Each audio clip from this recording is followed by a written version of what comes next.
করে খাবে এই ধান্দায় আছে। আরে ভাই আপনি কি যৌতুক চান? আর মেয়ে তো পালিয়ে গেছে, যৌতুক কিসে? পালানো মেয়ের তো বিয়েই মানি না, যৌতুক কিসে? মেয়ের বিয়ে আমরা মানি, আর যার কাছে গেছে ওর সাথে তো কিয়ামতের আগে বিয়ে হবে না, কারণ ওর ফুল হাতা আমাদের হাফ। ওর ফুল হাতা না, ও দাদার কি হাফ হাতা না ফুল হাতা? আর আমাদের আমাদের সাথে ওদের পড়েই না। এই জন্য অন্তত বিয়ে তো আমরা মানবো না।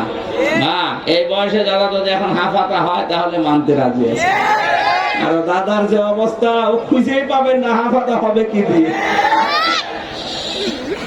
সুতরাং আমরা চাই উল্টা পাল্টা ধারণা করবেন না। 15.5 বছরের সাথে মিথ্যা কথা ছড়িয়েছেন আমাদের স্বামী স্ত্রীর সম্পর্ক। আরে ভাই, কোরআনে কারিমের সূরা বাকারা 221 নম্বর আয়াতের মাঝে আছে, ওয়ালা তুনকিহুল মুশরিকিনা হাত্তা ইউমিনু। মুশরিক যতক্ষণ পর্যন্ত ঈমান না আনবে কোন মুমিনা নারীর জন্য তার সাথে বিয়ে করা জায়েজ নেই। এজন্য মেয়ে যেহেতু পালিয়েছে আর বিয়ে যেহেতু জায়েজ নেই, যৌতুকের তো প্রশ্নই আসে না। যৌতুক চাইলেও আমরা দেব না, কারণ যৌতুক দেওয়াও জায়েজ নেই, নেওয়াও জায়েজ নেই। মেয়েটা দিয়েছে, যে কয়দিন আছে বেঁচে থাক, আর যদি ভালো না লাগে ফেরত দেন, আমরা আল্লাহর কাছে পাঠিয়ে দেব। আল্লাহর মাল আল্লাহ নিয়েছে। কিন্তু যৌতুকের নাম নিয়ে আপনি ব্যবসা করে খাবেন, সেই দিন শেষ হয়ে গেছে। এই জন্য সাংবাদিক নামে হকার,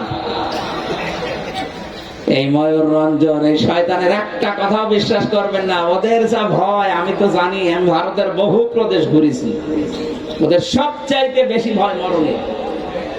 কোরআনে কারীম জানিয়েছে, ওয়ালা তাজিদান্নাহুম আহরাসান নাসি আলা হায়াতি ওয়া মিনাল্লাযিনা আশরাকু। সূরা বাকারার আয়াত। আল্লাহ বলেন, গ্যারান্টি দিচ্ছি আমি, এই পৃথিবীতে সবচাইতে বেশি মরণকে ভয় পায় মুশরিকরা। ওরা জীবনের উপরে খুব লোভনীয়, আর আমাদের জীবনের উপরে কোনো মায়া নেই। আমাদের মায়া হচ্ছে জান্নাতের উপরে। এই দেশের 1 ইঞ্চি মাটি যদি কেউ দখল করতে আসে, 18 কোটি মানুষ যদি মরে, 36 কোটি নিয়ে মরবে ইনশাআল্লাহ।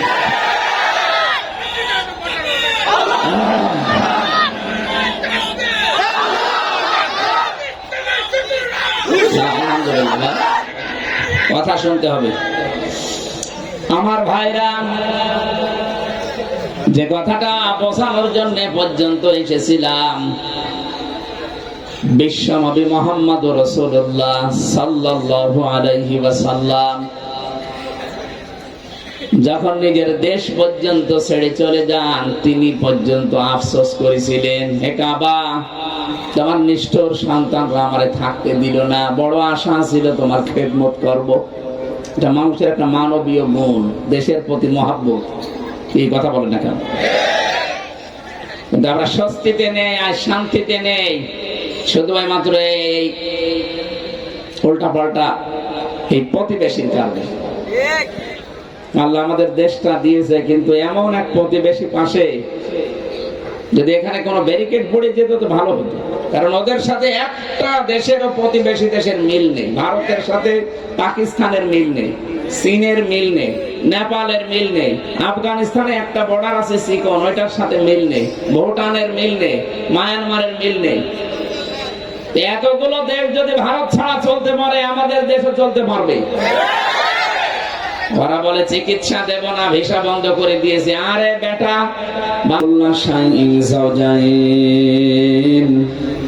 وأوجب علينا الإحسان بالوالدين ونشهد أن لا إله إلا الله وحده لا شريك له وأشهد أن محمدا عبده ورسوله سيد الكونين صلى الله عليه وعلى آله وصحبه وأتباعه أجمعين ليلا ونهارا في الطرفين وقد قال الله تعالى في كلامه المجيد وبرهانه التوحيد أعوذ بالله من الشيطان الرجيم بسم الله الرحمن الرحيم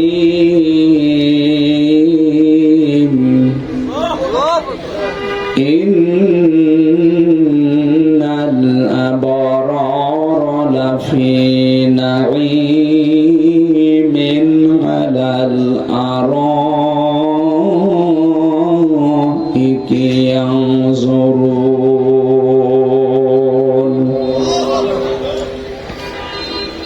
تعرف في وجوههم نضرة النعيم على الأرائك تعرف في وجوههم نضرة النعيم يسقون من رحيق مختوم ختامه مسك وفي ذلك فليتنافس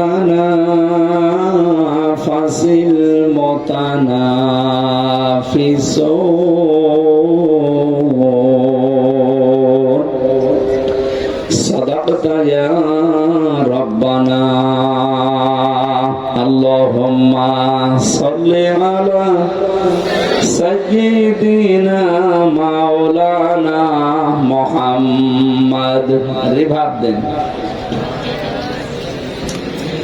এই যে এই সাইডের জায়গাগুলো ফাঁকা আছে, আপনারা কি এখানে পার্টি নেই নাকি? যারা দাঁড়িয়ে আছেন এরা এত মূর্তি ভাঙলাম দেশে, এরপরও এরা দাঁড়িয়ে থাকে কি নাকি এদেরও ভাঙা লাগবে? কমন সেন্সের কমন বাদ দিলে সেন্স থাকলেও তো দাঁড়িয়ে থাকে। ওখানে বসা যায় না, এখনো শেষে মজিবের মূর্তির মতো দাঁড়িয়ে আছে।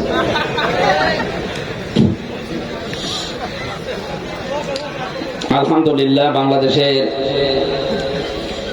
ঐতিহাসিক জেলা এটা, কিশোরগঞ্জ কটিয়াদি থানার অন্তর্গত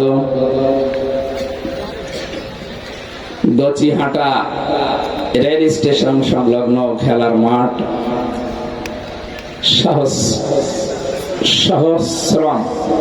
সহস্রম গ্রামবাসীর উদ্যোগে, কি নাম রেখেছে উচ্চারণের সমস্যা, তাফসীরুল কোরআন মাহফিলের স্বনামধন্য সভাপতি আমাদের আরাফাতের ভাই, আপনাদের এলাকার সন্তান আলহাজ জাহাঙ্গীর আলম মিয়া দামাত বারকাতুহুমুল আলিয়া, সভাপতি সহস্রম সাইমন নিসা ফাজিল মাদ্রাসা, সহ সভাপতি আলহাজ হাফেজ কফিল উদ্দিন, সম্মানিত উদ্বোধক জনাব মাওলানা আব্দুল খালেক, অধ্যক্ষ আপনাদের এখানে মাদ্রাসা না এটা,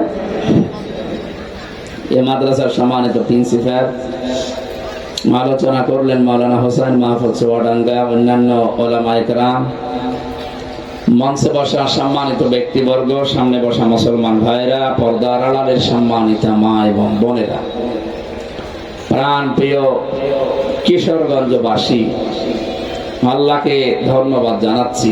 ইনি একটা জগদ্দল পাথর আমাদের বুকের উপর দিয়ে সরিয়ে দিয়েছে।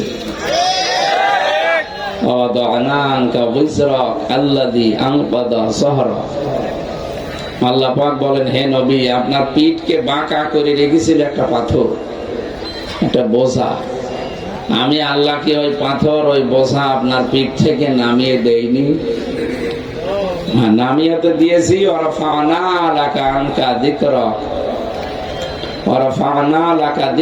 আপনার মর্যাদাও আমি উপরে তুলে দিয়েছি। এই কথাটা ১৫০০ বছর আগে, কতদিন, ১৫০০ বছর আগে আয়ামে জাহেলিয়াতের যে পাথর ছিল, বোঝা ছিল, অন্ধকারের বোঝা, অজ্ঞতার বোঝা, মূর্খতার বোঝা, এই বোঝাগুলো নবীর পিঠকে বাঁকা করে রেখেছিল। বিশ্ব নবীর এই পিঠ থেকে বোঝা নামিয়ে আল্লাহ তাকে স্বস্তি দিয়েছেন, শান্তি দিয়েছেন, এমনকি নিরাপত্তাও দিয়েছেন। অমান দাখালাহু কানা আমিনা, আল্লাহ নিরাপত্তা দিয়ে দিয়েছেন পুরো আরব জাহানে, বিশেষ করে কাবা। আমার আল্লাহ যেন 2024 সালের 5 আগস্টে আমাদের বুকের উপর থেকেও একটা পাথর নামিয়ে দিয়েছে। আমরাও কিছুটা স্বস্তি শান্তি পাচ্ছি, কিন্তু এখনো পূর্ণাঙ্গ পাইনি। অমান দাখালাহু কানা আমিনা, এই কাবার এরিয়ায় যে প্রবেশ করবে আল্লাহ তাকে শান্তি স্বস্তি নিরাপত্তা দিয়ে দেবে। এই ঘোষণা কার? বলেন তো, বাংলাদেশ কি কাবা শরীফ? আমি যা বলবো ওখান থেকে শিক্ষা বের করা লাগবে। এখনো দাঁড়িয়ে আছেন কি? কোন দিকে তাকান? এই যে এটাকে রওশনের স্বাদ নাকি? কোন দিকে তাকান? আর ওঠা তো দূরের কথা, কোনো দিকে তাকাবেন না, একেবারে এদিকে তাকিয়ে থাকবে 1 ঘন্টা। আপনার এটাই শাস্তি। ছোটকালে দেখতাম, পড়া যদি কেউ না পারতো, হাই বেঞ্চের উপরে দাঁড় করিয়ে কান ধরে দাঁড় করিয়ে, এটাই তো শাস্তি। বাংলাদেশ কাবা শরীফ না, কিন্তু এটাও তো শান্তি স্বস্তি নিরাপত্তা দরকার। বলেন না কেন? কাবায় আল্লাহ নিরাপত্তা দিয়েছেন তো একটা কারণে। 1 নম্বরে সেখানে শিরিক নেই। কি নেই? কথা বুঝতেছে? আমাদের এই দেশটায় যদি আমরা শিরিক মুক্ত করতে পারি, তাহলে এই দেশে আল্লাহ শান্তি স্বস্তি নিরাপত্তা ফিরিয়ে দেবে না। সেই ক্ষমতা এখন আল্লাহর নেই। আল্লাহ রাব্বুল আলামিন বলেন সূরা আনআম 82 নম্বর আয়াত, আল্লাযীনা আমানু ওয়া লাম ইয়ালবিসু ঈমানাহুম বিযুলমিন উলাইকা লাহুমুল আম, ইলা আখির আয়াত। আল্লাহ তাআলা বলেন, যারা ঈমান আনে আর ঈমানের সাথে যদি শিরক মিশ্রণ না ঘটায়, উলাইকা লাহুমুল আমন, এই মানুষগুলো আমি আল্লাহর পক্ষ থেকে নিরাপত্তার হকদার। আমি আল্লাহর নিরাপত্তা তাদেরও দেব যদি ঈমানের সাথে শিরক, এখানে জুলুম মানে শিরক। তাফসীর যতগুলো আমি দেখেছি, এখানে জুলমুন শব্দের ব্যাখ্যায় লেখা আছে শিরক। সুতরাং দেশের মানুষ আমরা যারা, প্রশ্ন আসতে পারে আমাদের তো শিরিক হয় না। কে বলেছে আমাদের শিরিক হয় না? অধিকাংশ মানুষের বিশ্বাসে শিরিক। প্রশ্ন আসতে পারে কোনটা, আপনি নিজের সাথে এবার মিলান। আন্নাল কুওয়াতা লিল্লাহি জামিআ, সব ক্ষমতার উৎস কে? কুলিল্লাহুম্মা মালিকাল মুলকি তুতিল মুলকা মান তাশা। নবী আপনি বলেন ক্ষমতার উৎস আল্লাহ। আর জোরে বলেন আল্লাহ। লাহুল খালকু ওয়াল আমরু, বানিয়েছি আমি, হুকুম চলবে আমার। আল্লাহ লাহুল খালকু ওয়াল আমরু তাবারাকাল্লাহু রাব্বুল আলামিন ইনিল হুকমু ইল্লা লিল্লাহ। এই যে আয়াতগুলো দ্বারা এরকম 903 জায়গায় পুরা কোরআনে আছে, ডাইরেক্ট ইনডাইরেক্ট মিলে।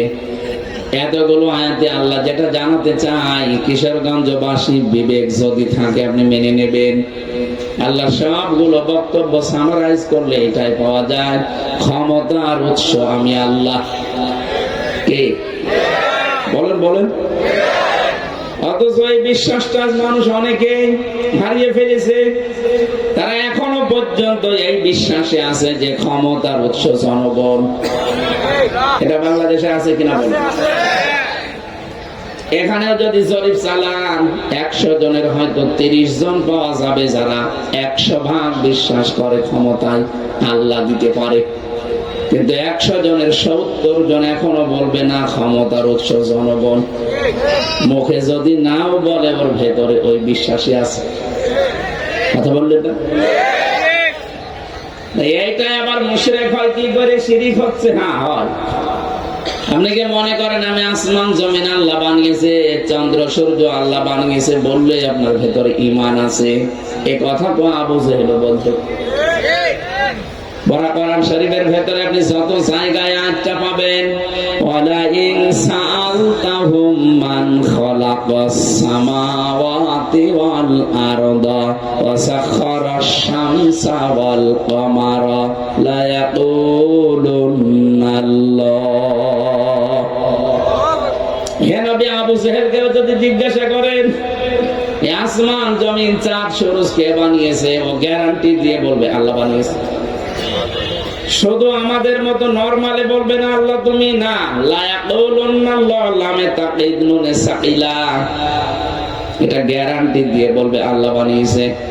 তো এই কথা বলে যদি মুশরিক হয়, আমরাও এই কথা বলে কিভাবে আমরা ঈমানদার হই বলেন তো? প্রশ্ন আসতে পারে, আমি মসজিদের সভাপতি, আপনি তো কিশোরগঞ্জ মসজিদের সভাপতি, আর আবু জেহেল ছিল কাবা শরীফের সভাপতি। আপনি টের পাচ্ছেন?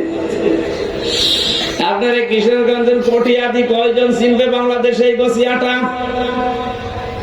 অথচ কাবা শরীফ তামাম দুনিয়ায় পরিচিত আল্লাহর ঘর, এই ঘরের ছিল সভাপতি এই লোকটা। হাজিদের পানি পান করাতো, খেদমত করতো, তাদের থাকার ব্যবস্থা করে দিত। এত কিছু করার পরেও যদি আবু জেহেল মুশরিক হয়, কারণ শিরিক করেছে কোন জায়গায়?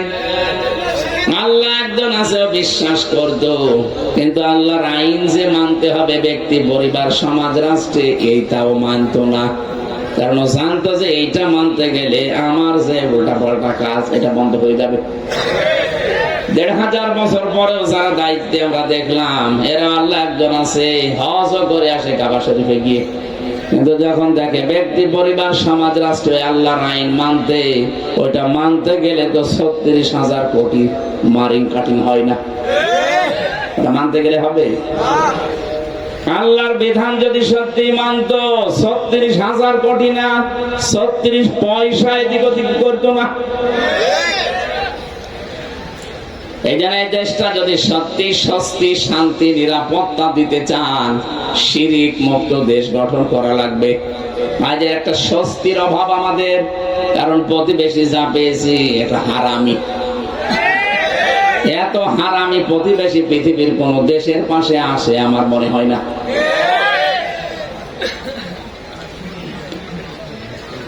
আজকেও রাহুল গান্ধী কি বলেছে দেখেছেন না সকালবেলা? যেই মোদি এ বেটা খালি ধর্মর নাম নিয়ে যুদ্ধ বাঁধিয়ে দেয়, ওদের নিজেদের লোক পর্যন্ত এখন ওরে আর বিশ্বাস করছে না। আল্লাহর এই দুশমন মুসলমানদের চির শত্রু যারা, তাদের ভেতরে একজন, আমি এটা বানালাম, লাতাজিদান্নাহুম আশাদ্দান নাসি আদাওয়াতান লিল্লাযীনা আমানুল ইয়াহুদা ওয়াল্লাযীনা আশরাকু। রব্বুল আলামিন বলেন, হে নবী, আপনি কিন্তু দেখতে পাবেন এই পৃথিবীতে যত মানুষ আছে, মুসলমানদের জন্য জঘন্যতম শত্রু দুইটা জাতি, একটা ইহুদি আর একটা মুশরিক। ইহুদি তো আছেই, সারা জীবন শত্রুতা করছে, মুশরিকও কথা বলে না কেন? এই দেশে সেই বুদ্ধিজীবী হত্যা থেকে শুরু করে আমাদের পেছনে লেগে আছে, আমরা যেন দাঁড়াতে না পারি, উপরে উঠতে না পারি। সবচেয়ে বেশি পেছনে ভূমিকা পালন করে এই ইন্ডিয়া। ইন্ডিয়া মানে এই মুশরিকরা, উগ্রপন্থী যেগুলো, সেগুলো সব হিন্দু না।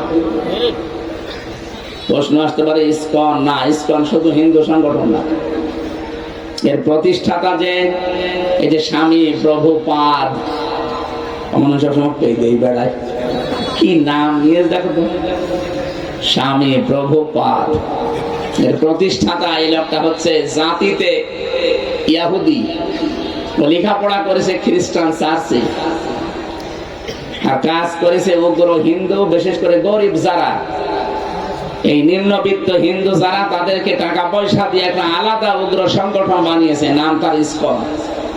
ওদের ইতিহাস পুরাটা পড়ে দেখেন, এইটাই পাবে। হিন্দুদের জন্য ঢালাও ভাবে দোষ দেওয়া ঠিক না। এদেশে সত্যি বিবেকওয়ালা হিন্দু যারা আমি জেলখানায় অনেকগুলো পেয়েছি, আমি দুইজন মুসলমানও বানিয়েছি। এই মানুষগুলোর বিবেকটা একটু নাড়া দিলে এই মানুষগুলো আর নিজের ধর্মে থাকতে চায় না, ইসলাম শান্তির ধর্ম চলে আসে। কয়েকদিন আগে এক অধ্যাপক বিসিএস ক্যাডার সরকারি কলেজের, ওনারা বলেছিলাম যে স্যার আপনার মুসলমান হওয়া লাগবে না, আপনার আমাদের ধর্মে যেহেতু জোর জবরদস্তি নেই, কোনো বাড়াবাড়ি নেই, আপনাকে আমি মুসলমান হতে বলি না, কিন্তু আমার ধর্মগ্রন্থ কোরআন শরীফ আপনি একটু পড়েন। 3 মাস সময় দিলাম আপনাকে। ও 3 মাস বুঝে বুঝে কোরআন শরীফ বাংলায় পড়ার পরে ওসাকা মুসলমান হয়ে গেছে। আল্লাহ তাকে হেদায়েত দিয়ে দিয়েছে। এই জন্য হিন্দুদের ভেতরে এই যে গোবিন্দ পরমাণিক সাহেব গত কয়েকদিন ধরে বলছে বাংলাদেশে কোন জামাত ইসলামী এবং ইসলামপন্থী যারা আছে এদের দ্বারা কোনো হিন্দুর ক্ষতি কোনোদিন হয়নি, কোনোদিন হবেও না। হিন্দু বৌদ্ধ খ্রিস্টান ঐক্য পরিষদ না, আরেকটা সংগঠন আছে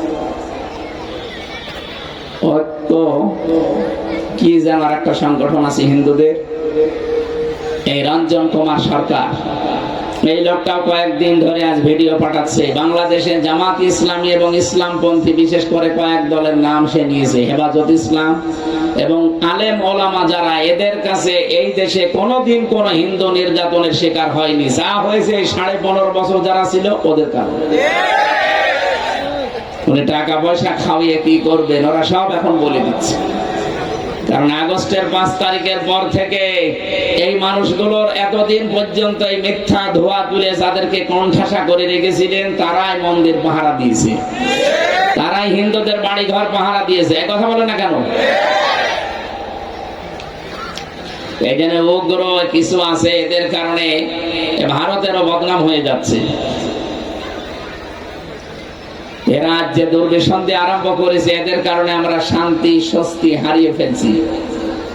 কি দুর্বিসন্ধি আরম্ভ করেছে দেখছেন না? এই যে কি ময়ূর রঞ্জন নাকি এক সাংবাদিক নামে এক কুলাঙ্গা, এর সাংবাদিক বললে সাংবাদিকদের একটা অবমাননা হয়, এই জন্য ওর নাম আমার মনে হয় এই খাটাস রাখা যায়।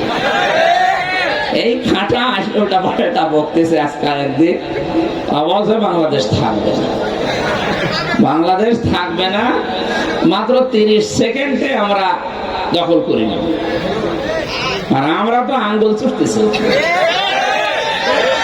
এদেশে 18 কোটি মানুষ এখনো আছে।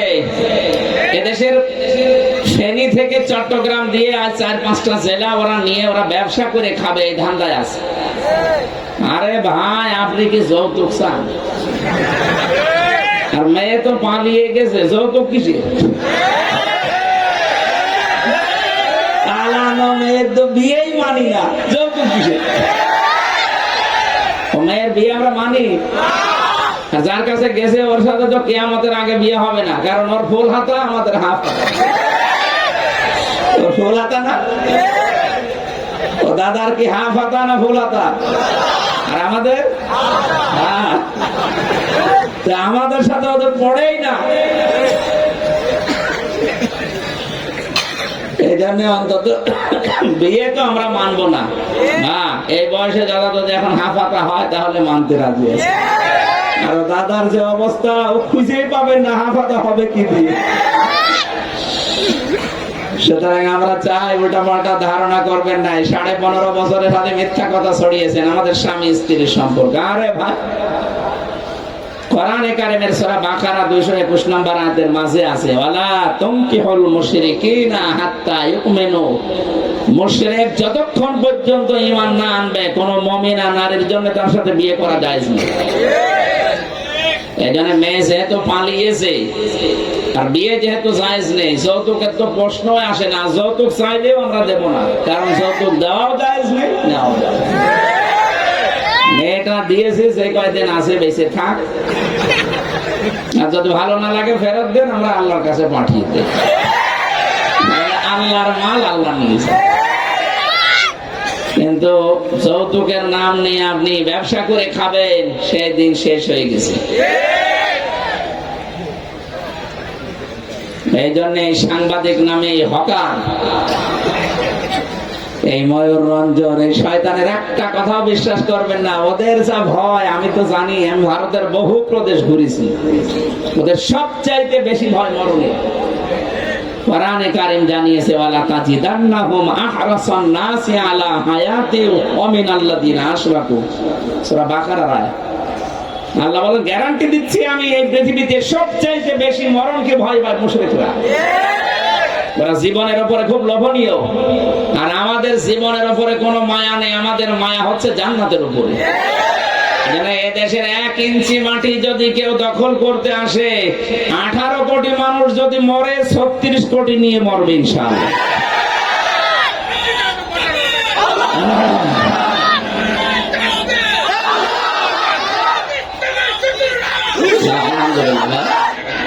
কথা শুনতে হবে আমার ভাইরা।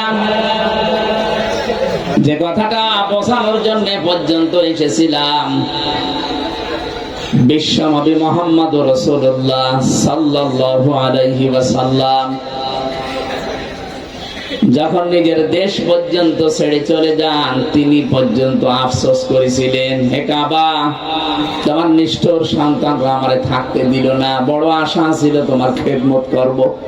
এটা মানুষের একটা মানবীয় গুণ, দেশের প্রতি মহাব্বত। এই কথা বলেন না কেন? কিন্তু আমরা স্বস্তিতে নেই আর শান্তিতে নেই, শুধু মাত্র এই উল্টা পাল্টা এই প্রতিবেশীর কারণে। আল্লাহ আমাদের দেশটা দিয়েছে, কিন্তু এমন এক প্রতিবেশী পাশে, যদি এখানে কোনো ব্যারিকেড পড়ে যেত তো ভালো হতো। কারণ ওদের সাথে একটা দেশেরও প্রতিবেশী দেশের মিল নেই। ভারতের সাথে পাকিস্তানের মিল নেই, চীনের মিল নেই, নেপালের মিল নেই, আফগানিস্তানে একটা বর্ডার আছে চিকন, ওইটার সাথে মিল নেই, ভুটানের মিল নেই, মায়ানমারের মিল নেই। এতগুলো দেশ যদি ভারত ছাড়া চলতে পারে, আমাদের দেশও চলতে পারবে। ওরা বলে চিকিৎসা দেব না, ভিসা বন্ধ করে দিয়েছে। আরে বেটা, বাংলাদেশে 18 কোটি মানুষ, আমরা 2 টাকা করেও যদি ডক্টর ইউনূস কালেকশন করে, যা টাকা হবে 8টা বিভাগে 8টা আন্তর্জাতিক মানের হাসপাতাল বানানো, শয়তানদের দেশে যাওয়াই লাগবে। একটু খালি একটু নড়াচড়া করেন, এখন বাবা বলছে, দাদা বলবে। ওদের মরণের ভয় আমি নিজে দেখেছি, খুব বেশি ভয় পাবো না মরণ বলে। মমতা কালকে থেকে বলছে, কই আমরা তো ভিসা বন্ধ করিনি।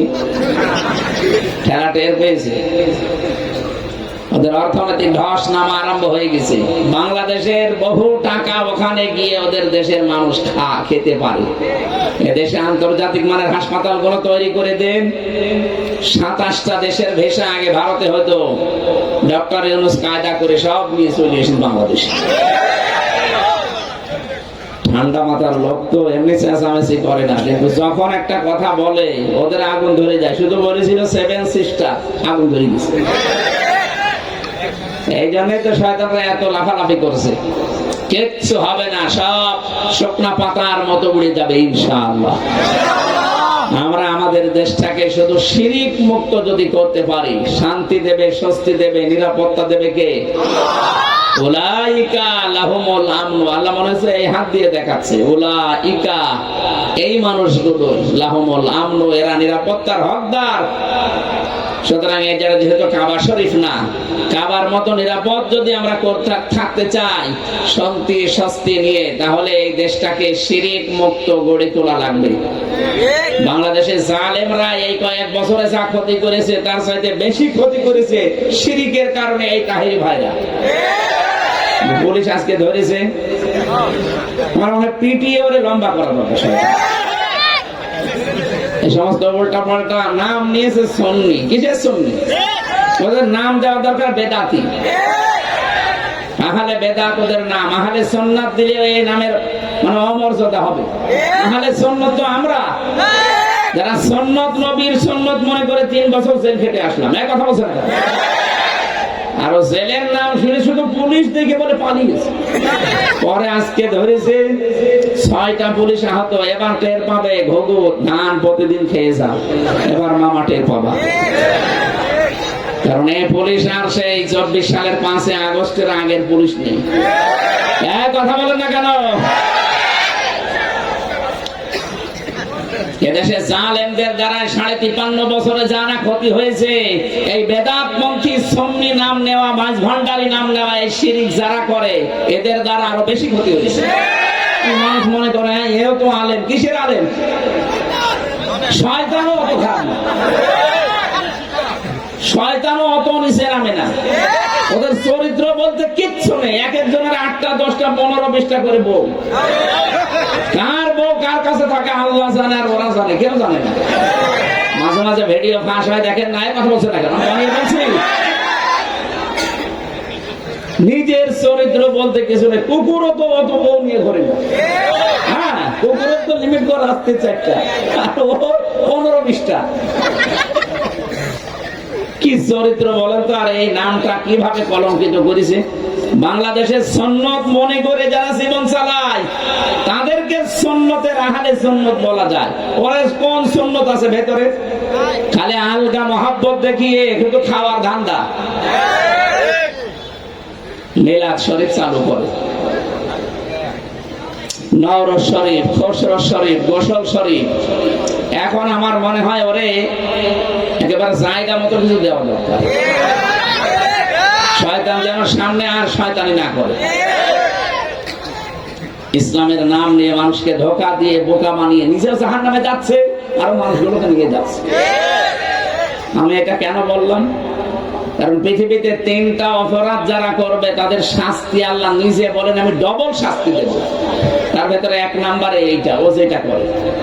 সূরা ফুরকান 68 নম্বর আয়াত। যারা আলেম আছে বলেন তো, ওয়াল্লাযীনা লা ইয়াদউনা মা'আল্লাহি ইলাহান আখার।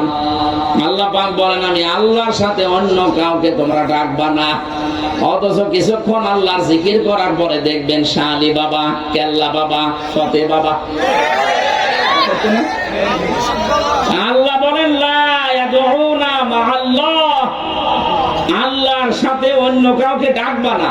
কোন কারণে আপনি এই কেল্লা বাবা, ফতে বাবা বানিয়েছেন? হ্যাঁ, কত রকমের জিকির বানিয়েছে বলেন। আমি মূর্খ মানুষকে দেখেছিলাম জেলখানায়, যে সোহেল চৌধুরী হত্যা মামলার আসামি মামুন 25 বছর জেলে আছে, বের হয়েছে কিছুদিন আগে। আমার নিচতলায় ছিল।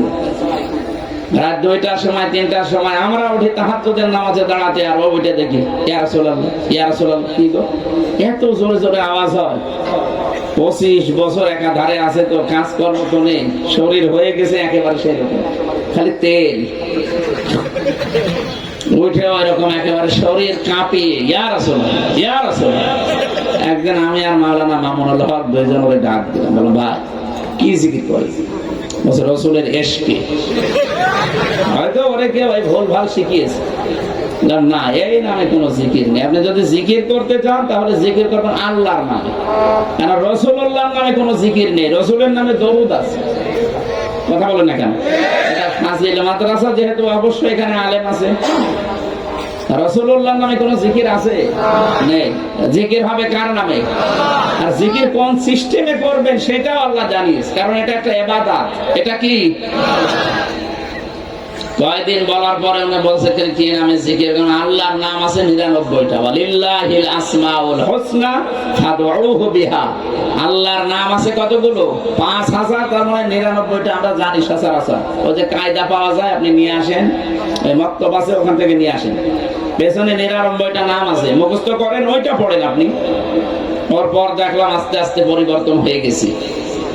সে একটা জাহেল মানুষ, বাংলা শিক্ষিত মানুষ, আরবিতে বোঝে না। আলেমদের কথা কয়েকদিন শোনার পরে সে পরিবর্তন হয়ে গেল। 25 বছর ওই জিকির চালাচ্ছে। আর এই শয়তান আলেম নাম নিয়ে যে জালেমের কাজ করে, শয়তান মনে করে আমি আর কি করবো, তো আমার ভাইরা ভাই কাজ করছে। এই জন্য এটা রেকর্ড হচ্ছে, এটা লাইভ চলছে। সারা পৃথিবীকে বলছি আল্লাহ বাদে কারো নামে জিকির করবেন না, সে কেল্লা বাবা হোক আর ফতে বাবা হোক। আল্লাহ বাদে যদি কাউকে আপনি জিকিরে জুড়ে দেন, আপনার শাস্তি হবে যে ডবল। আমি কি বানালাম এটা? পরের আয়াতে দলিল আছে, ইদাফ লাহুল আযাব ইয়াউমাল কিয়ামা, কিয়ামতের দিন তার শাস্তি আল্লাহ ডবল দেবে। পাপের শাস্তি তো একটা হয়, আর এই পাপের শাস্তি ডবল হবে। সুতরাং ওর সাথে জীবনও আর কেউ উল্টাপাল্টা আল্লাহকে ডাকবেন না। আমরা ওকে ঘৃণা করি, ওর সাথে আমার জমি জায়গা নিয়ে টাকা পয়সা নিয়ে সমস্যা আছে এই জন্য না। মানা হাব্বা লিল্লাহ, কাউকে ভালোবাসলে আল্লাহর জন্য বাসবে।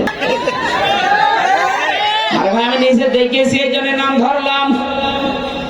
এর উপরে পর্দা ফেলে দিয়ে বলবে এটা আমার উম্মত না, সঙ্গে সঙ্গে আওয়াজ আসবে, হে নবী আপনার দাঁত ভাঙা ইসলাম, মাথার কড়া ভেতরে ঢুকে গিয়েছিল সেই ইসলাম, উহুদের ময়দানে দান মোবারক শহীদ হওয়া ইসলাম, সাহাবায়ে কেরামের জীবন দেওয়া ইসলাম আপনি রেখে এসেছিলেন। কিন্তু এই শয়তানগুলো তাদের মন মতো ইসলামকে বানিয়ে পরবর্তীতে ব্যবহার করেছে। কেন আল্লাহ দিনান আলিয়া মা আকমালতু লাকুম দীনাকুম, আজকে আমি দিন পরিপূর্ণ করে দিলাম। পরিপূর্ণ দিনের ভেতর আপনি নতুন করে কেল্লা বাবা ফাতে বাবা লাগালেন কোন কারণে বলেন? আপনি দলিল দিতে বলবেন যে এটারও দলিল আছে, নেই আপনি বানিয়েছেন, সুতরাং আপনি বেদাত করছেন। এই জন্য ইসলামের মধ্যে যা করবেন ওটা বেদাত। আর ইসলামের জন্য যদি কিছু আবিষ্কার করেন, এই যে ব্যাংকিং ব্যবস্থা ওই জামানায় একরকম ছিল, কিন্তু এটা আবিষ্কার করে মডারেট ভাবে নতুন করে যারা আজ বিভিন্ন কায়দায় মোশারাকা, মুদারাবা, মুরাবাহা, বায়ে সালাম, বায়ে ইস্তিসনা, বায়ে মুআজ্জাল, বায়ে ওয়াহিদা, এরকম 18টা পয়েন্ট আছে ইসলামী অর্থনীতির উপরে। এইগুলো যারা পড়াশোনা করে, যারা আজ ইসলামী ব্যাংকিং ব্যবস্থা চালু করেছে, এটা কি ইসলামের মধ্যে না ইসলামের জন্য? এই ছোটখাটো বিষয় এর পাইতে আবার কি ভেঙে ভেঙে বোঝানো যায় বলেন? এইগুলো করতে পারেন না। ইসলামের একটা উপকার হয় এমন কিছু দাঁড় করান না, ইসলামের একটা ক্ষতি হয় সেটা করে। বলতে পারেন ইসলামের কিসের ক্ষতি? আরে ভাই কেল্লার কারণে আপনি কিসের জিকির করেন বলেন? আল্লাহ তো আপনাকে শিখিয়ে দিয়েছে জিকির করলে লিল্লাহিল আসমাউল হুসনা ফাদউহু বিহা। কোরআন তো পড়তে পারেন না, তাই আপনাকে বোঝাতে পারছি না। যারা পড়তে পারে এরা তো বুঝতেছে। আল্লাহ বলেন আমার অনেক সুন্দর সুন্দর নাম আছে, যে নামে পারো আমাকে ডাকো, কিন্তু সাবধান, ওয়াদারুল্লাযিনা ইয়ালহাদুনা ফি আসমাই, আমার নাম যারা ইলহাদ করে, ইলহাদ মানে পরিবর্তন করে, পরিবর্ধন করে, উলট পালট করে ডাকে। যে চট্টগ্রামের এক লোক আছে খুব কালো, দেখবেন যখন লম্বা টুপি মাথায় দেয়, কি জিকির যে করে আল্লাহ, আমার মনে হয় দাঁত মুখ খুলে যাবে। কি নাম আমি জানি না, একজন ভিডিও দেখলাম, আই রে জিকির করছে। কি নাম?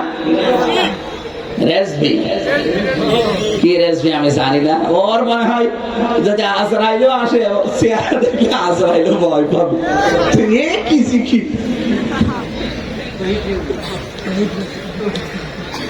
একবার চট্টগ্রাম গিয়েছিলাম ফটিকছড়ি, ওই সময় বিশ্ববিদ্যালয় ছিলাম। যে দেখে মুরব্বী জিকির করছে, হাত দিয়ে ধরে বললাম মুরব্বী এত লাফান, জিকির করবেন করেন, এত লাফান করেন। লাফান মানে জিকির করছি, জিকির করেন, লাফান কেন? লাফাচ্ছে না, আমার ভেতরে এসকো এসেছে, এসকো এসেছে, ঠিক আছে এইভাবে করবেন, একটু আস্তে আস্তে করেন। যে এত লাফিয়েও তো টেনশনে আছে যে বাবা জান্নাত পাবো কিনা। তুমি বসে বসে জান্নাত পাওয়ার আশা করো, জান্নাত পেতে চাইলে আমার সাথে লাফাও। আমারও বলছে লাফাও না। আমরা আর যেন ভুল না করি, যারা ইলহাদ করে, ইলহাদ শব্দের ব্যাখ্যা পড়বেন তাফসিরে, যারা পরিবর্তন করে ফেলে আল্লাহর নামকে, আল্লাহ কোথায় আর কেল্লা কোথায় বলেন? আল্লাহর সাথে কেল্লা ফতে কোনদিন মেলে? অনেকগুলো বানিয়েছে। এই জন্য বলছে বেদাতপন্থী কিয়ামতের দিন নবীর সুপারিশও পাবে না, ওর কারণে হাজারো মানুষ গোমরা হয়ে যাচ্ছে। যেই নবীজি বলবেন এগুলো আমার উম্মত, বলে না আপনি রেখে এসেছিলেন ইসলাম, এর ভেতরে নতুন নতুন বিষয় আবিষ্কার করে ইসলাম বলে চালিয়েছে এই লোকটা। এত রেগে যাবেন, নবীজি বলবেন সুহকান সুহকান লিমান গাজ্জারা বাদি, দূর হয়ে যা, আমার পরে যারা ইসলামকে পরিবর্তন করে ফেলেছে তুই আমার উম্মতি না। বলেন তো এরকম ধরা খাওয়া মানুষ বাংলাদেশে নেই? আমার ভাইরা, এই জন্য নবীজি মুহাম্মদুর রাসূলুল্লাহর উপরে আল্লাহ যে কোরআনে কারীম নাযিল করেছে, সে কোরআন আমাদের কাছে দাবি করে হক আমাদের প্রতি কয়টা? 6 বলেন। এক মুসলমান আর এক মুসলমানের প্রতি হক কয়টা? হ্যাঁ, 6টা বলেন বলেন। এক নম্বরে হক, তাকে দেখলে আপনি সালাম দেবেন।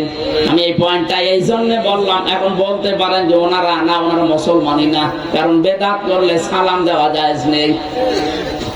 2 নম্বরে ওই লোকটার জন্য যদি অসুস্থ হয়ে পড়ে তাকে দেখতে যাবেন, মুসলমানের সম্মান এত বেশি আপনার কাছে হক। যেটা আমার আলোচনা ওইটা না, আমি ওটা বললাম না। আমার আলোচনা কোরআন আমাদের কাছে 6টা দাবি করে। 1 নম্বরে কোরআনের প্রতি আমাদের ঈমান আনা লাগবে। কাফারা আনহুম সাজ্জিয়াতিহিম ওয়া আসলাহা বালাহুম। আল্লাহ পাক বলেন কোরআনের উপরে যদি ঈমান কেউ আনে, আমি আল্লাহ ওর পেছনের যে অপরাধগুলো ছিল ওগুলো সব মাফ করে দেব। কাফারা আনহুম সাজ্জিয়াতিহিম, বহু বছর একটা গুনাহ বাকি থাকবে না। কোরআনের উপরে পরিপূর্ণ ঈমান আনতে গেলে আমি আল্লাহ গুলো মাফ করে দেই। ওয়া আসলাহা বালাহুম, তাদের যে মন্দ কাজ ছিল এগুলো আমি আল্লাহ নিজে তাদের সংশোধন করে দেব। জোরে বলেন সুবহানাল্লাহ। 1 নাম্বার হক আমরা বুঝলাম যে আমাদের ঈমান আনতে হবে। 2 নম্বরে কোরআনের প্রতি আমাদের হক, কোরআন আমাদের কাছে দাবি করে, যেটা পড়তে হবে। সূরা কিয়ামা 18 নম্বর আয়াতে আল্লাহ দলিল দিয়েছেন, ফাইযা ক্বরানাহু ফাত্তাবি' কুরআনা। হে নবী আমার, জিবরাইল যখন একবার আপনার সামনে কোরআন পড়বে, আপনি ওইভাবে অনুসরণ করে দেখে দেখে পড়বেন। তাহলে কোরআন শরীফ পড়তে হবে, এটা কোরআন আমার কাছে দাবি করে। 100 জনের এদেশে প্রায় 95 জন মানুষ আর শুদ্ধ করে কোরআন পড়তে পারে না। প্রশ্ন করতে পারেন শুদ্ধর কথা এখানে কোন জায়গায় আছে? হ্যাঁ আছে। ফাইদা ক্বরানাহু ফাত্তাবি' কুরআনা, যখন আপনার সাথে জিবরাইল একবার কোরআন পড়বে আপনার সামনে, আপনি ওইভাবে ইত্তেবা করবেন। তাহলে জিবরাইলের পড়া কি শুদ্ধ না অশুদ্ধ? আরো জোরে বলেন। এদেশে কত মানুষ আছে, বিশেষ করে যারা রাজনীতি করেন, সেরালেন যারা, এরা কোরআনের আয়াত পড়ে, কিন্তু এমন ভাবে আয়াত পড়ে মনে নতুন জিবরাইল নাযিল করছে। সেদিন পঞ্চগড় পেয়েছিলাম একজনকে, ঠাকুরগাঁও। আমার আগে উনি মাইক নিয়ে, বাংলা শিক্ষিত মানুষ, আরে ভাই আপনি আরবি পারেন না, এটা আমিও জানি, আপনি আরবি পড়ার দরকার নেই, কারণ কোরআনের একটা অক্ষর পাল্টিয়ে গেলে অর্থ আকাশ পাতাল হয়ে যায়। ইদা জা নাসরুল্লাহি ওয়াল ফাত, এখানে নুন সাদ র, নাসর মানে সাহায্য, নাসর মানে কি? আপনি যদি মুখ গোল না করে যদি সরাসরি বলেন নুন সিন র নাসার, নাসার মানে কি? ঈগল পাখি। নাসার মানে আল্লাহ বলছেন যখন আমার সাহায্য আসবে তখন আপনি বিজয় দেখতে পাবেন। আর আপনি কি বলছেন? যখন ঈগল পাখি দেখবেন। এটা কথা হইল।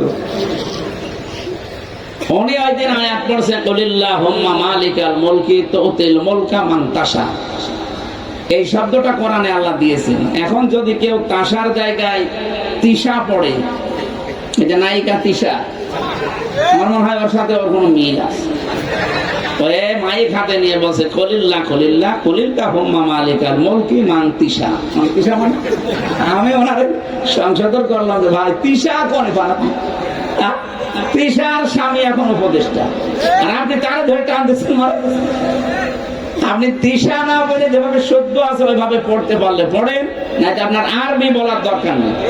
আপনি বাংলা শিক্ষিত, ইংরেজি শিক্ষিত মানুষ, আপনি ইংরেজিতে বলেন, ভালো লাগবে, কথা বলেন না। আপনি যা পড়লেন অর্থ পাল্টিয়ে গেছে। মনে বাজা আপনি আমার প্রেস্টিজে হাত দিলেন, একটা কথা বলি। আমি আপনারে, আপনি আমার সামনে কোরআন শরীফ অশুদ্ধ পড়বেন আর আপনি বসে বসে হাঁ করে থাকবো, আর কি না? আপনি আমার কথা ভুল হলে ভুল ধরেন, অসুবিধা নেই। আল্লাহর কথা আপনি বানাবেন। আল্লাহ তাকাব্বালা আলাইনা বাদাল আকাবিল লা আখাযনা মিনহু বিল ইয়ামিন সুম্মা লাকাতানা মিনহুল ওয়াতিন।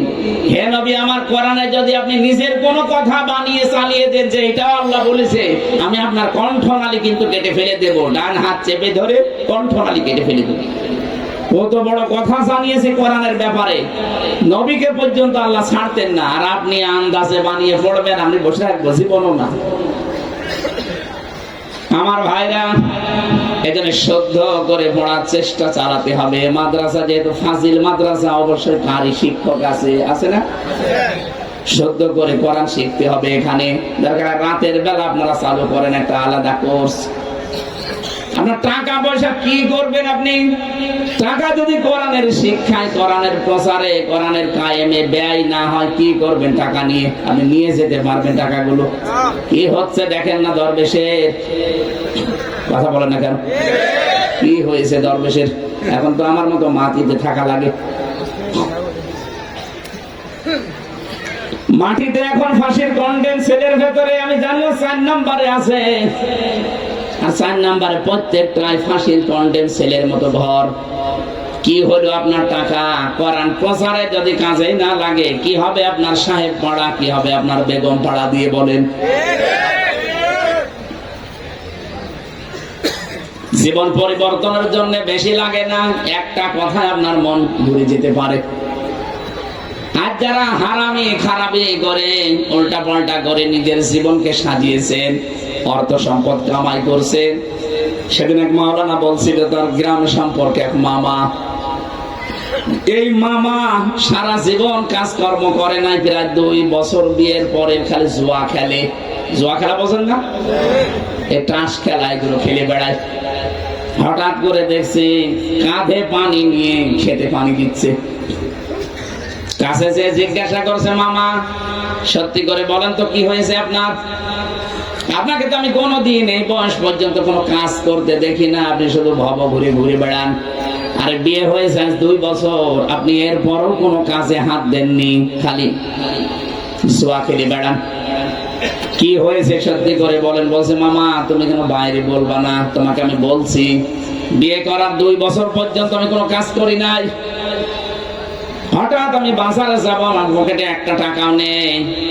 আমি বাজারে যাওয়ার পরে সারা দিন আমি জুয়া খেলেছি, প্রায় 10,000 টাকা আমি লাভ করেছি ওই দিন। কত? 10,000 টাকা জিতেছি। যেহেতু টাকা না নিয়ে বাজারে গেছি, তোমার মামি জানে 10,000 টাকার আমি 4 ব্যাগ বাজার করেছি একেবারে 1 মাসের জন্য। বাড়িতে আসার পরে আমি নামলাম, হঠাৎ করে বউ আমারে বলছে, তুমি তো খালি হাতে গেলে, টাকা পেলে কোথায়? সত্যি করে বলো, নয়তো কিন্তু বাজার আমি ঘরে ঢুকতে দেব না। সম্মানিত মা বোন যারা এসেছেন, আমার যতটুকু বাস্তবতায় ধারণা আমি দেখেছি, একটা স্বামীকে যদি সৎ পথে আনতে স্ত্রী চেষ্টা করে 100 ভাগ পারবে। কথা বলেন না কেন? এদের জন্য আরো আমরা হারাম পথে যেতে বাধ্য হই।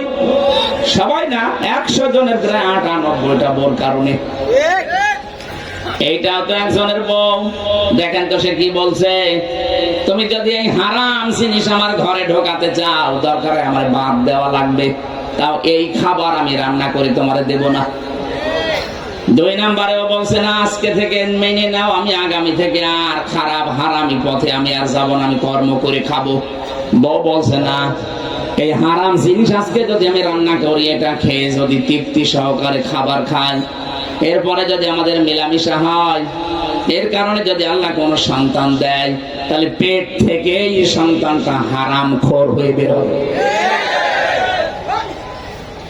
পেট থেকে এই সন্তানটা হারামখোর হয়ে বের হবে। আমি এটা মানবো না। 10 মাস 10 দিন ধরে আমি কষ্ট করে পেটে রাখবো একটা হারামখোর, না আমি করবো না। যদি তোমার সামর্থ্য না থাকে আমারে তালাক দিয়ে দাও।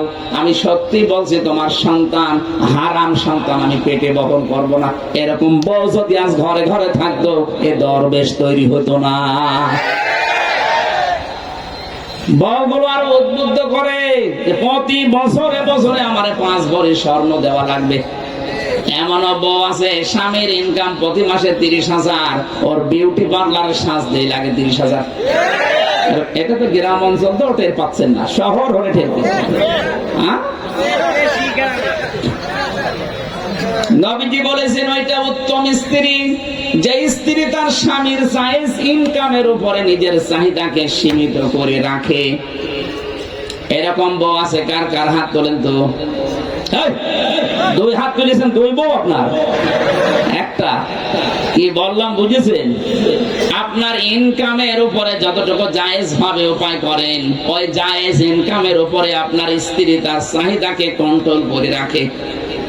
আমি জানি এরকম বউ এখন খুব কম আছে, কম। সম্মানিত মা বোনেরা, আপনাদেরকে আমি একটু ইঙ্গিত দিলাম, কি করবেন আপনি দুনিয়া কতদিন বাঁচবেন বলেন? কয়দিন বাঁচবেন আপনি? একটা উর্দু কিতাব একটা ঘটনা পড়েছিলাম।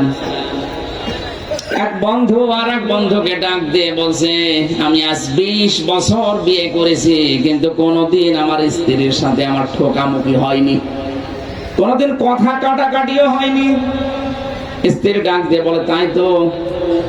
স্বামী বন্ধুকে বলছে, কি করে, একটু রহস্যটা শোনান তো, কি করেছিলেন আপনি? বন্ধু শোনাচ্ছে, দেখেন, যেদিন আমি বিয়ে করে আনলাম বাসর ঘরে আমি তাকে জিজ্ঞাসা করলাম, স্ত্রী, হাত বাড়িয়ে দিয়েছি স্নেহের ভালোবাসার পরশের হাত, সে আমাকে বলছে আমাকে হাত দেবেন না, টাচ করবেন না, আমি একটা অপরিচিত মেয়ে, আপনার জন্যে আপনাকে আমি টাচ করতে দেব, আগে পরিচয় হোক। প্রথম কথা, আমি আল্লাহর নামে এবং রাসূলের নামে খুতবা একটা দিলাম আরবিতে। মেয়েটা খুতবা দেওয়ার পরে ডাক দিয়ে বলছে, স্বামী, আপনি আমার কাছে কি কি চান? আপনার যা যা পছন্দ আপনি আমাকে বলেন, আমি আজকে থেকে জীবন দিয়ে হলো এটা আমি মানবো। স্বামী বলছে, ঠিক আছে। আমি আল্লাহর নামে রাসূলের নামে একটা খুতবা দিলাম, প্রশংসা করে বললাম, দেখো, তুমি যে কথা বললে এটা যদি টিকে থাকতে পারো, আল্লাহর কসম আমি তোমার উপরে খুশি আছি। দ্বিতীয় নম্বর, স্ত্রী আমাকে বলছে, স্বামী, আপনি কি কি খাবার পছন্দ করেন ওইগুলো আমার আজকে শোনান। বাসর রাত্রে সবগুলো আমার জীবনের যতটুকু চাহিদা ভালো লাগে ওগুলো বললাম, নোট করে নিল। 3 নম্বরে জিজ্ঞাসা করছে, আপনি কাকে কাকে পছন্দ করেন? আপনার বাড়ির আশপাশে যারা আছে এই প্রতিবেশীদের ভেতরে কাকে চান যে সে আমাদের বাড়িতে আসুক, আর কাকে চান যে কারা কারা আমার বাড়িতে আসবেন, আপনি একটু বলে দেন। স্বামী তাই বলেছে যে আমার বাড়ির আশপাশে এই লোকগুলো সজ্জন, এরা ভালো, সতেরা, এরা যদি আসে আমার বাধা নেই, কিন্তু সাবধান, এই মানুষগুলোর চরিত্র ভালো না, এরা যেন না আসে। মা বোনরা, এখান থেকে একটা মাসলা হাদিস থেকে বলছি। নবীজি তিরমিজি শরীফে জানিয়েছেন, কোন স্ত্রী যদি, স্বামী যদি বলে যে এই লোকটা যেন আমার বাড়িতে না আসে, এর সাথে যেন যোগাযোগ করবা না, আপনার জন্য ওইটা মেনে নেওয়া ফরজ। বহু স্বামী আমরা আছি, যদি নিষেধ করি, অনেক স্ত্রী আছে গোপনে তার সাথে লাইন করে মোবাইলে কথা বলে। কথা বলেন, আপনি জীবনও নামাজ পড়ে রোজা রেখে জান্নাতে যেতে পারবেন না। স্বামী যদি নিষেধ করে, স্বামীর নিষেধ বাস্তব যদি হয়, সম্মতটা কোনে মানা লাগবে। আপনার চাইতে যেহেতু স্বামীটা বেশি বাইরে থাকেন, অবাস্তবতা দুনিয়াদারি বোঝে ভালো, ও জানে যে কোন কারণে পাশের বাড়ির ওই সলিমদ্দিকে আসতে নিষেধ করছি। কথা বলছে না কেন? এমনও সলিমদ্দি আছে, তার শাশুর বাড়ি, ভাবির বাড়ি, মাঝে মাঝে এই খাটের নিচে স্যান্ডেল পাওয়া যায়। আমাকে বেশি বলে ফেললাম। এইরকম লোক আপনার বাড়ি আসবে, আপনার বউ ঠিক থাকবে। এই জন্যই তো স্বামী নিষেধ করছে যে অমুক সলিমদ্দি আর কলিমদ্দি যেন না আসে। আপনার এটা মেনে নেওয়া নফল না ফরজ? কারণ কোন অঘটন ঘটে গেলে জীবনের মতো স্বামীকেও শেষে ছেড়ে দেওয়া লাগবে। স্ত্রী ডাক দিয়ে বলে, স্বামী, আমার যা বললেন আমি অক্ষরে অক্ষরে পালন করব। স্বামী এবার স্ত্রী জিজ্ঞাসা করছে, স্বামী, আপনাকে আমার শেষ কথা এই, আমার পরিবারের সাথে আমি সম্পর্ক কেমন রাখবো? তারা আমার সাথে কি সাক্ষাতে আসবে? ঘন ঘন বলে না, ঘন ঘন যেন না আসে, তুমি সাক্ষাৎ করো। কিন্তু আমরা আজ একেবারে 2 বাড়ি 1 বানিয়ে ফেলেছি। মাসের পরে মাস যে পড়ে আছে স্ত্রী স্বামীর শ্বশুর বাড়িতে পড়ে আছে, নিজের বাবার বাড়িতে পড়ে আছে, না, এটা ঠিক না। কোরআনে কারীম জানিয়েছে, রাগাদান হাইসু শি'তুমা, স্ত্রীকে বাড়িতে নিয়ে এসে ঘরে তালাবদ্ধ করে 4 দেওয়ালের মাঝে রেখে দেওয়া যায় না। ওখানে নিয়ে ঘুরতে যাবা, যেখানে ইচ্ছা যাবা, যা ইচ্ছা খাবা, কিন্তু সাবধান, ওয়ালা তাকরাবা হাদিহিশ শাজারাতা ফাতাকুনা মিনাজ জালিমিন। আল্লাহ পাক বলেন, ওই যে গাছটার কাছে যাবা না। ওই গাছ মানে কি? আমরা অনেকে এখানে মনে করি গাছ মানে গন্ধম গাছ, না, শুধু গন্ধম গাছ না, এটা আল্লাহর নিষিদ্ধ একটা বর্ডার। এই পৃথিবীতে বউ নিয়ে মেয়ে নিয়ে আপনি চলাফেরা করতে পারবেন, কিন্তু এমন অনুষ্ঠানে যেতে পারবেন না, এমন বাড়িতে যেতে পারবেন না যেখানে গেলে আপনারও পর্দা থাকে না, আপনার বউরও পর্দা থাকে না। এরকম জায়গা দেশে নেই? হ্যাঁ, কথা বলেন না কেন? এই যে গায়ে হলুদের অনুষ্ঠানে যায় ছেলে মেয়ে একসাথে, এমনকি বরযাত্রী খাওয়ার সময় ছেলে মেয়ে একসাথে নির্লজ্জের মতো বসে। আরে ভাই, বরযাত্রী খাওয়াই তো জায়েজ নেই, আবার একসাথে বসে পাপ কামাচ্ছেন নাকি? এলাকায় বরযাত্রী উঠে গেছে? বরযাত্রী আছে বিয়েতে? এটা তো ইসলামে নেই। ইসলামে আছে অলিমা। কি আছে? এটা আমার দাদা, এটা জিজ্ঞাসা করেন তো, বরযাত্রী নিয়ে গেছে বিয়েতে না অলিমা করিস? বলো, আপনি কি বিয়ের সময় অলিমা করেছিলেন না বরযাত্রী নিয়ে গেছেন দাদির বাড়ি? অলিমা করেছিলেন? হ্যাঁ, আলহামদুলিল্লাহ। দুইটা করা ঠিক হয়নি, একটা করার দরকার ছিল, অলিমাটা। বরযাত্রী নিয়ে আপনি দাদির বাবার বাড়ি গেলেন, আপনি তো কাজ ভালো করবেন। ওই সময় না বুঝে করলে ওই টাকাগুলো ফেরত দিয়ে, যদি 100-200-300 মানুষ বরযাত্রী নিয়ে মেয়ের বাড়িতে কেউ খেয়ে আসেন, এটা তার উপর জুলুম করেছেন। কি কথা বলছেন না কেন? এত কষ্ট করে মেয়ে দেখছে, এটাই তো সেজদায় পড়ে থাকা দরকার। আবার আপনি 200-300 মানুষ বরযাত্রী, আপনি কি ইতর মানুষ নাকি? ছোট লোক আপনি? আমিও বুঝতাম না ওই সময়, নিয়েছিলাম কিন্তু 7 জন। আমার 4টা দাদা আর আমার ওই দোলা ভাই, আমি আর আমার ওই বোনটা, এই 7 জন। আর ওই ছোটখাটো যারা ছিল তো মাথা গুনতি পড়ে না। আমি শ্বশুর আর শাশুড়িকে বলেছি যে 7 জনের টাকা যা হয় আমি দিয়ে দেব। 7 জনে কত? 200 টাকা করে, 1400 টাকা হবে। নাই দরকার আর 100 টাকা বেশি দেব। কিন্তু যারা বরযাত্রী খেয়েছেন, মেয়ের বাড়িতে একটা পান খাওয়াও জায়েজ নেই তার অনুমতি নেওয়া ছাড়া। আর আপনি জোর করে বলেন না বিয়াই 200 আর 100 বেশি নেন, আপনি মানুষ? পরে জুলুম করেছেন, কিয়ামতে জালেমের কাতারে উঠবেন আপনি। এজন্য আজকে থেকে তওবা করা লাগবে, যতদিন বেঁচে আছি আর বরযাত্রী যাব না। এই কথা বলে না কেন? মেয়ে ছেলের বাবারা যারা আছেন, আজকে থেকে বরযাত্রী বাদ। কি হবে? অলিমা। কি হবে? অলিমা কি মেয়ের বাড়ি হয় না ছেলের বাড়ি? এবার মনে হয় সামনের বছর আমার আশা বন্ধ হয়ে যাবে না? কি একটা ফতোয়া দিয়ে গেল। ফতোয়া কি বানালাম? নবীজি নিজে যত বিয়ে করেছেন সব করেছেন অলিমা, একটাও বরযাত্রী ছিল না। আর আমাদের দেশে পুরা নিয়মই আমরা পাল্টিয়ে ফেলেছি। এইটা করতে গিয়ে বরযাত্রী ছেলে মেয়ে একসাথে যায়, শেষে পর্দার মতো বিধান লঙ্ঘন হয়। কথা বলেন না কেন? আজকে থেকে কেউ বরযাত্রী দাওয়াত দিতে আসলে যাবেন না, বলে না ওই হারাম কাজ আমি নেই। আপনি আমার অলিমার দাওয়াত দেন, দরকার 3-4 জন সাথে নিয়ে যাচ্ছে।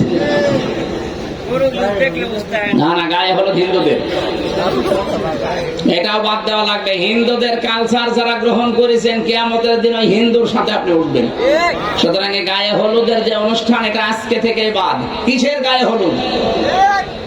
আবার গায়ে হলুদ দেশে এই যুবক ছেলেটা আবার ভাবি,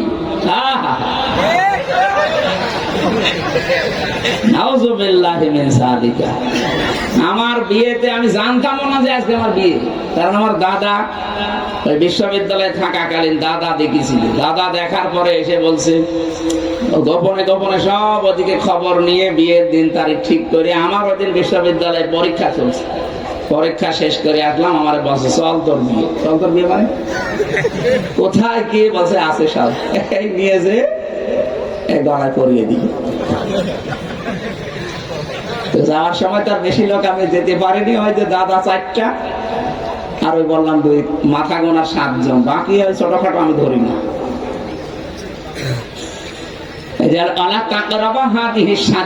আয়াত দিয়ে আল্লাহ প্রমাণ করতে চেয়েছেন, যেটা আল্লাহর বর্ডারের বাইরে চলে যায় এমন কোন জায়গায় বউ নিয়ে, মেয়ে নিয়ে, বোন নিয়ে, মা নিয়ে যাওয়া যাবে না। আল্লাহর এরকম বর্ডার দেশে আছে না? আল্লাহর বর্ডার আছে 500। কয়শো? এই 500 বর্ডারের কাছে যে যাবেন থেমে যাবেন।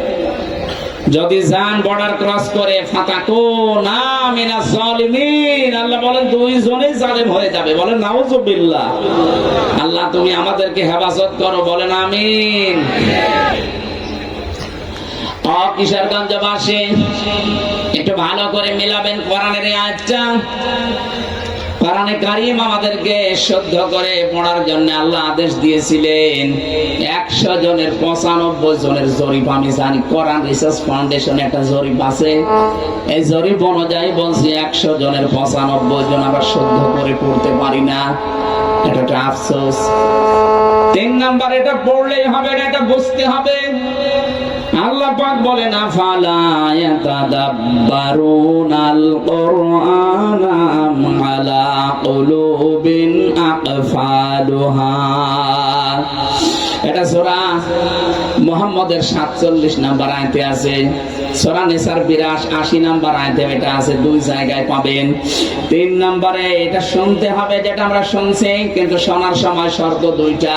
ফাসতামিউ লাহু ওয়া আনসিতু লাআল্লাকুম তুরহামুন।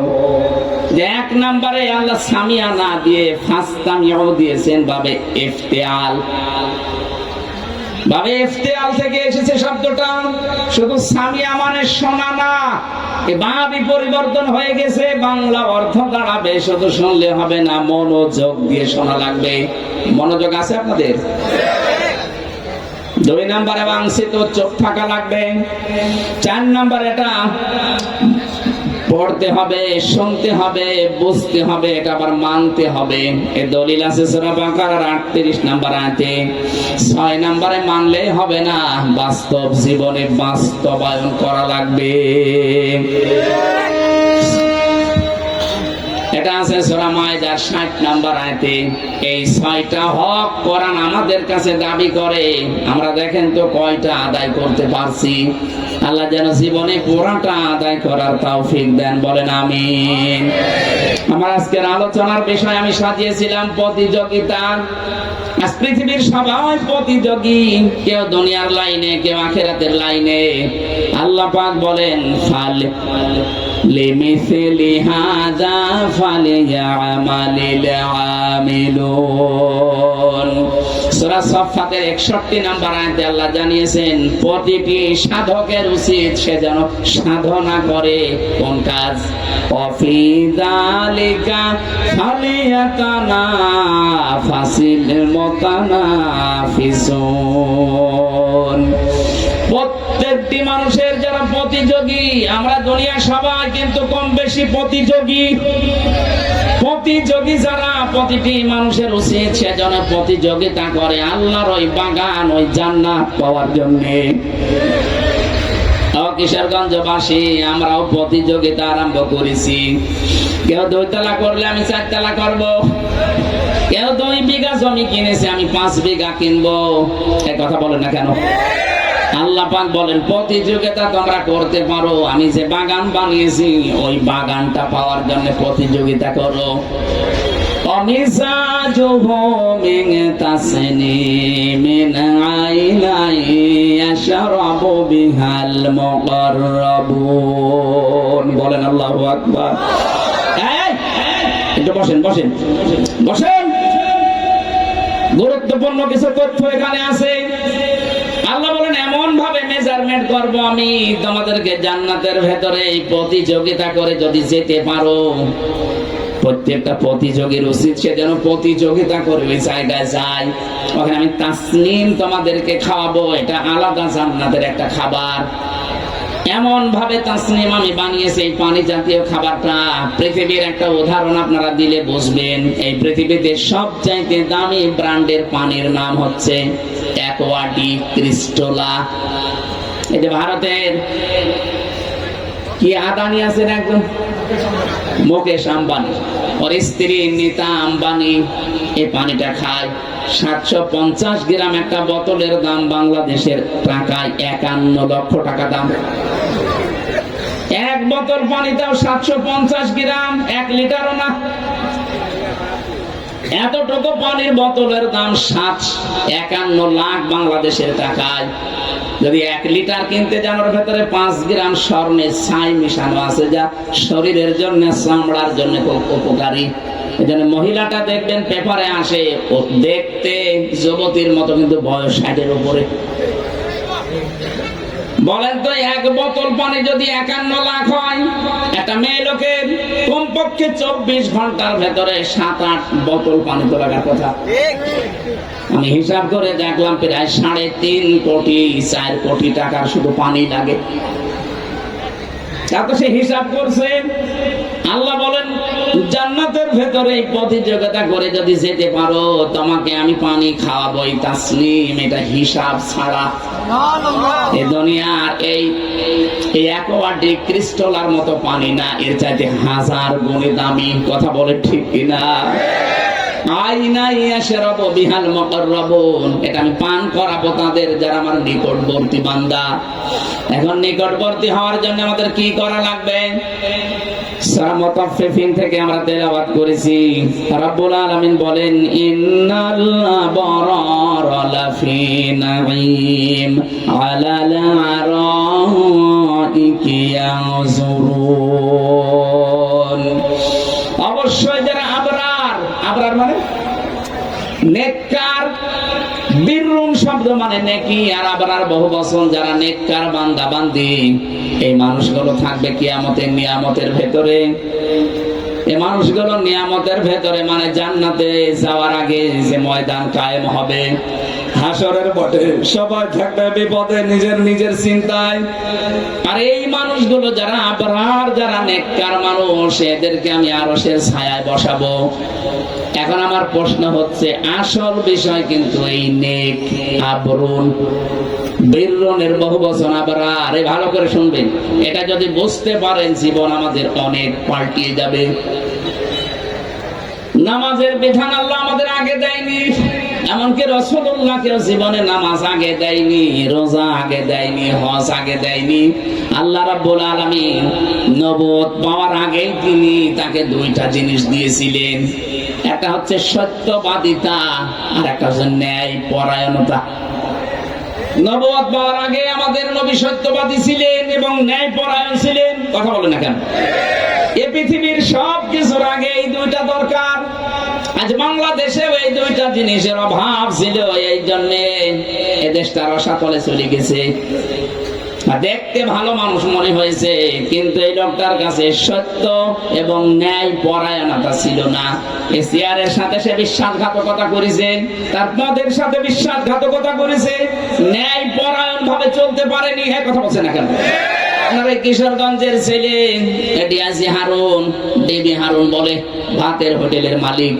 এই লোকটা যা করেছে হাওড়ের ভেতরে, ও যদি কিয়ামত পর্যন্ত হায়াত পায়, তাহলে এটা বানানো সম্ভব না বৈধ টাকা দিয়ে।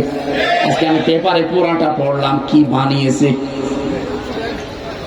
একবারে ওখানে কপতি যায়, বিভিন্ন সিনেমা জগতের মানুষ, বড় বড় শিল্পপতি যারা, এক একটা ঘর ভাড়া 10,000 নিম্ন, সর্বোচ্চ উপরে আরো আছে। একেবারে সিক্রেট ঘরগুলো ভাড়া 1 লাখের উপরে। আরে ভাই, 2 টাকা 5 টাকা 2000 5000 উপায় করে ঘরে থাকার কায়দা আছে। কি দিয়ে বানালেন আপনি? আপনার বাবা কি করতো? কয় টাকা বেতন পেতেন আপনি বলেন? এই বেতন দিয়ে আপনি রিসোর্ট বানিয়েছেন। এখন সংসদ দুদকে অনুসন্ধান করে দেখছে সবই হারাম, অবৈধ। এই দেশে এখন যাদেরটাই অবৈধ পাচ্ছে, যেহেতু সরকার নিয়ে নিচ্ছে, সরকারি কাজে লাগবে অথবা ওটা গুড়িয়ে দেবে, কারণ ওটা হাওড়ের জন্য একটা বিপজ্জনক। বিপজ্জনক কেন? ওটা ইসলামী কায়দায় বলছি, যেখানে জেনা ব্যভিচার বেড়ে যায় ওই জায়গাটা আল্লাহ অভিশপ্ত করে দেয়। আর ওখানে যে কি হয় এটা আর বলা লাগবে। যেখানে 1 রাতের ভাড়া সর্বনিম্ন 10,000 উপরে, 1 লাখের উপরে, তো ওখানে কি আল্লাহর ফেরেশতা আসে? হ্যাঁ, কথা বলছে না কেন? কি বানিয়ে রেখেছে আমার ভেতরে, আজকে পুরোটা দেখলাম, আশ্চর্য হয়ে গেছি। এ কি করেছে? একটা মানুষ বৈধ পথে তো 50 বছর যদি একাধারে চেষ্টা করে এটা বানাতে, তাও পারবে না। অথচ কয় বছর চাকরি করছে, মাত্র দুনিয়া কিনে নিয়েছে। এবার ঠেলাটের পান। আমার মনে হয় অবৈধ যারাই আছে এই দেশে এখন, তাদেরকে এভাবে যদি শাস্তি দেওয়া হয়, আগামীতে যারা চেয়ারে বসবে টাইট হয়ে যাবে। কোরআনে কারীম জানিয়েছে সূরা নমল, এটা 19 নাম্বার পারা 20 নাম্বার পৃষ্ঠা 7 নাম্বার লাইনের 52 নাম্বার আয়াতে খুঁজবেন, ফাতিলকা বুয়ুতুহুম খাবিয়াতাম বিমা যালামু ইন্না ফি যালিকা লাআয়াতাল লিকাউমিন ইয়ালামুন। এদিকে তাকান। আমার তো মনে হচ্ছে আয়াতটা আগস্টের 5 তারিখ আল্লাহ নাজিল করেছে। আরেকবার আল্লাহ পাক বলেন ফাতিলকা বুয়ুতুহুম, বাইতুন না বুয়ুত, বহু বচন। আল্লাহ বলেন এই যে ঘরগুলো, এই ঘরগুলো একটু তাকান, এই সেই ঘর, এই সেই বলেন বলেন আল্লাহ বলেন এই সেই ঘর, ফাতিলকা বুয়ুতুহুম, এই সেই ঘর, খাবিয়াতান, আমি জনশূন্য করে দিয়েছি। আজকে আমি কিশোরগঞ্জের শহর পার হওয়ার সময় দেখলাম জালেমদের একটা অফিস ছিল, সেটা এখন টয়লেট হয়ে গেছে। হ্যাঁ, আপনি যান, আমি নিজে দিকে আসলাম, গাড়িতে ওই জায়গায় থামিয়েছিলাম, দেখি 4-5 জন একসাথে যাচ্ছে, কেউ এদিকে কেউ এদিকে কেউ এদিকে কেউ এদিকে, মনে হচ্ছে জামাতবদ্ধ প্রসাব চলছে। অথচ কয়েকদিন আগে ওইটা কত দামি জায়গা ছিল, কি কোলাহল ছিল, এক কথা বলছে না কেন? এবার হাতে ধরে দেখানো লাগবে, হাতে ধরলে কুষ্টিয়া চলেন হানিফের বাড়ি পরিত্যক্ত বানিয়ে দিয়েছেন, এখন জাতীয় টয়লেট ওইটা। আল্লাহ বলেন খাবিয়াতান, আমি একেবারে জনশূন্য করে দিয়েছি, উজাড় গৃহ বানিয়ে দিয়েছি। কেন জানো? বিমা যালাম, ওদের জুলুমের কারণে। এখানে যে জায়গাগুলোতে জুলুম হয়, বিশেষ করে জেনা ব্যভিচার একটা জুলুম, এই কাজটা যেখানে ওপেন হয়, গোপনে হয়, ওই জায়গাটা আল্লাহ পুরা অভিশপ্ত করে দেয়। আল্লাহ পাক এই জায়গাটা যদি এখনো জারি থাকে, জেনা তো আর বন্ধ নেই, চলছে, আপনাদের এর কারণে পুরা কিশোরগঞ্জের উপরে গজব পড়বে। আমরা চাই এরকম হারামি কাজ যেখানে যেখানে হচ্ছে এটা যেন বন্ধ হয়। এক কথা বলেন না কেন? হয় এগুলো ভালো কাজে লাগান। আপনি যদি ওখানে হাওড়ে পরিবেশ বান্ধব যারা আছে, পরিবেশবিদ যারা আছে, বলে না এটা থাকলে অসুবিধা নেই, তাহলে পুরাটা আপনি কোরআনের মাদ্রাসা বানিয়ে দেন। অন্তত কোরআন পড়ে জায়গাটা পাক পবিত্র করুক, হয়েছে তো বলার মতো না। এক এক রাত যেখানে লাখের উপরে টাকা লাগে, 10,000 সর্বনিম্ন, আপনি যেতে পারবেন কোনদিন? আপনার নিজের জেলা, ওখানে তো আমরা যাবো না, আমি নিজেও জানি আমরা যাবো না। যাই যারা এখন ধরেছে, আমার আল্লাহ নিজে ধরিয়ে দিয়েছে, ইন্না ফি যালিকা লাআয়াতান, লামে তাকিদ আছে। আল্লাহ বোঝাতে চেয়েছেন পৃথিবীর মানুষেরা সাবধান হও, এখানে শিক্ষা নাও। তোমরাও যদি দুনিয়াতে ন্যায় পরায়ণতা এবং সত্যবাদিতা মেনে চলতে না পারো, যদি জুলুম করে পাপাচারের পথে পা বাড়াও, তোমাদের বাড়ি ঘর ওই জালেমদের মতো আমি উজাড় গৃহ বানিয়ে দেব। আল্লাহ পারবে না? এই জন্য আমরা যারা এই ধান্দায় আছে যে দেখে চেয়ার পায়, আগে দেখেন কি করে, কি করবেন আপনি? ওরা 15 বছর চেয়ার পেয়ে যদি উজাড় হয়ে যায়, পরিত্যক্ত হয়ে যায়, এর বাস্তব প্রমাণ তো আমি বললাম, আপনি দেখে আসেন। এখন সকালবেলা যে কি দাপট ছিল অফিসটার, আমার সাথে যিনি ছিল আপনাদের জেলায় বাড়ি, বলছে 35 বছর আমার বয়স, 35 বছর আমি এটা দেখছি, খুব জাঁকজমক এই অফিসটা। অথচ আজকে দেখেন পুরা ভেঙ্গে মানুষ এখন টয়লেট করছে। ওদের এত বড় সাজানো গোছানো জিনিস যদি আল্লাহ উল্টিয়ে দিতে পারে জুলুমের কারণে, এখনো যারা ধান্দায় আছেন চেয়ার পায়, কি করে দেখেন, কি করবেন? 5 বছর নাই করলেন, আপনার বাড়িও কিন্তু টয়লেট হয়ে যাবে। আমি আশা করলাম জ্ঞানী মানুষ আপনারা বুঝে ফেলেছেন। এরপরেও যদি কেউ না বোঝার ভান করে থাকেন, এদিকে আসেন, কানের নিচে 2টা দিয়ে গান গরম করে বোঝাচ্ছে, আসেন। নেককার হওয়ার জন্য সত্যবাদী এবং ন্যায় পরায়ণতা, এই 2টা গুণ দরকার। নবীজি নবুয়ত পাওয়ার আগে এই 2টা গুণের অধিকার ছিল। কথা বলে না কেন? আর কিয়ামতের দিন আল্লাহ জান্নাতে যে আরশের ছায়া, কিয়ামতের ময়দানে যে ছায়া দেবেন, এখানে নামাজি, এখানে রোজাদার, এখানে পর্দাশীল, তাদেরকে আল্লাহ ছায়া দেবেন বলেননি? নবীজি বলেন আল ইমামুল আদিল, যারা দুনিয়ায় ন্যায় বাদশা, ন্যায় বিচার করতে পারে, তাদেরকে আল্লাহ ওই জায়গায় স্থান দেবেন। বলেন সুবহানাল্লাহ। আর আমরা ওইটাই বাংলাদেশে কায়েম করতে চাই। বলেন আমিরে জামাত ডাক্তার শফিকুর রহমান অলরেডি ঘোষণা দিয়েছে, ইসলাম যদি দেশে কায়েম হয় আগে বন্ধ করবো আমরা চাঁদাবাজি। এটা যে কত বড় জুলুম আপনি টেরও পাচ্ছেন না। এটা ভালো মানুষ কষ্ট করেও বাইরের দেশ থেকে টাকা কামাই করে এনে বাড়ি বানাবে না, মেজো ভাই, সেজো ভাই, ছোট ভাই কি মিষ্টি খাবো। আর মিষ্টি খেতে কয় টাকা লাগবে? ১,৫০০ ২,০০০ না, ৫০ লাখ। কোন প্রদেশের মিষ্টি ওটা? বেচারা এত কষ্ট করে ১ কোটি টাকা দিয়ে বাড়ি বানাবে আর তুমি ৫ লাখ টাকা চাঁদা চাও মিষ্টি খাওয়ার নামে। এইটা এই দেশে কিয়ামত পর্যন্ত বন্ধ হয়ে যাবে ইনশাআল্লাহ, ইসলামকে যদি আমরা আনতে পারি। এখনো যারা এই ধান্দায় আছেন ধান্দা বন্ধ করে। আমি কালকে গোয়েন্দা বিভাগের ডিজিএফআই এর একজনের সাথে কথা বলছিলাম, আমার সাথে ছিল। বলছেন সামনে যদি কাউকে চাঁদাবাজি অপরাধে ধরতে পারে সে যেই হোক, ওনাদের কাছে কিন্তু সব রেকর্ড যাচ্ছে। আগস্টের ৫ তারিখের পর থেকে জামাত ইসলামী বাংলাদেশ ইসলামী ছাত্র শিবিরের নামে এই কাদা এখনো লাগেনি, অনেকের নামে অলরেডি লেগে গেছে। এদেরকে ধরবে আর ওই গোপালগঞ্জের মতো পেছনে লাল বানাবে। কি লাল বানিয়েছিল দেখেছিলেন? গোপালগঞ্জ থেকে কেউ ঢাকায় আসতে গেলে বসে আসলে ৩০০ টাকা, দাঁড়িয়ে আসলে ১,০০০ টাকা। এবার বসে যা। যারা আজ এই ধান্দায় আছেন যে সামনে এগুলো আমি একটু পাই, আপনারা এখন লাল বানিয়ে ফেলবে। ওরা কিন্তু ভেতরে ভেতরে সব খোঁজ রাখছে। এখানে আমরা আবরার হতে চাই। আবরার মানে আমার কুষ্টিয়ার আবরার ফাহাদ। আমরা নেককার হতে চাই, সত্যবাদিতা এবং এই সিয়ারের সাথে যেন বিশ্বাসঘাতকতা না করেন। যার যেখানে যেটা আছে এতদিন করতে পারেননি, এখন যেহেতু সুযোগ পাচ্ছেন এটা করবেন। একেবারে ২ নয়ন দিয়ে তাকিয়ে তাকিয়ে দেখবে আল্লাহর বিচারগুলো। তারিফু ফি ওজুহিহিম নাদরাতান নাঈম, ওদের চেহারার ভেতরে দীপ্তি ছড়িয়ে যাবে।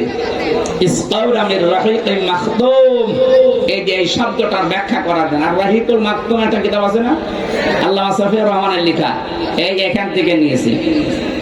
রাহিকুল মাখদুম এটা আলাদা জাতীয় একটা পানি, এটা বোতল দিয়ে ঘেরা আছে, আজ পর্যন্ত কেউ ওটা স্পর্শ করে নাই। খিতামুহু মিসকুন, ওটা এমন সুগন্ধি, মেশক আম্বর দিয়ে ঢাকা, একেবারে মুখটা পুরা কমপ্লিট করা। আল্লাহ নিজে ওইটা জান্নাতি মানুষের সামনে ধরবে।